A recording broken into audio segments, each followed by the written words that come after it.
সব ধ্বংস করে ফেলাইছে। আগে বলছি গো ভাই। বন্ধুত্ব একটি শব্দ যার ভেতরে আছে বিশ্বাস, ভরসা আর নিরাপত্তা। কিন্তু ত্রিশালের সরকারি নজরুল একাডেমি মাঠে সেই বিশ্বাসটাই সবচেয়ে নির্মমভাবে ভেঙে গেছে। কারণ একজন বন্ধু তার বাল্য বন্ধুকে হত্যা করেছে। আপনি ঠিকই শুনেছেন, বন্ধুর হাতে বন্ধুর মৃত্যু। মাত্র 22 বছরের তরুণ মুনতাসির ফাহিম হত্যাকারী হিসেবে অভিযুক্ত তারই ঘনিষ্ঠ বন্ধু ওহিদুল ইসলাম।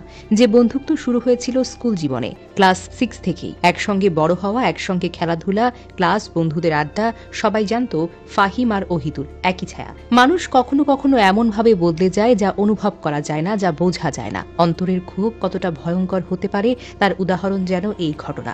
গত বৃহস্পতিবার রাত 8:45টায় ত্রিশালের সরকারি নজরুল একাডেমি মাঠে পানির ট্যাঙ্কের পাশে পড়েছিল ফাহিমের নিথর দেহ।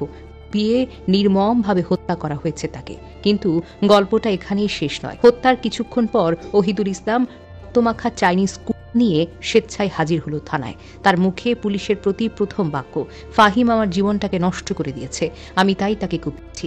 এই কথাটা শুনে পুলিশ মুহূর্তে হতবাক হয়ে যায়। ত্রিশাল থানার ওসি মনসুর আহমেদ বলেন, 2 তরুণ বহুদিনের ঘনিষ্ঠ বন্ধু।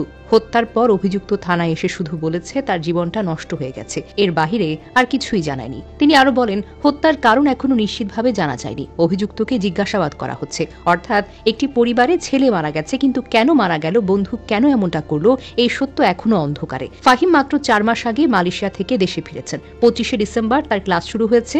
শনিবার তাকে ফিরে যাওয়ার কথা ছিল।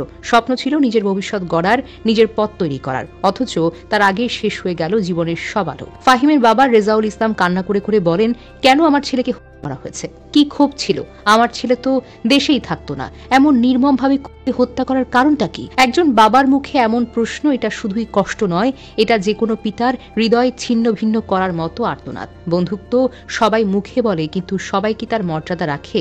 হাসিমাখা মুখের আড়ালে থাকে অজানা অনেক ক্ষত, অজানা অনেক ঝড়। কারো মনে যদি জমতে থাকে অন্ধকার, বন্ধুত্ব সেদিন বিপদে পরিণত হবে।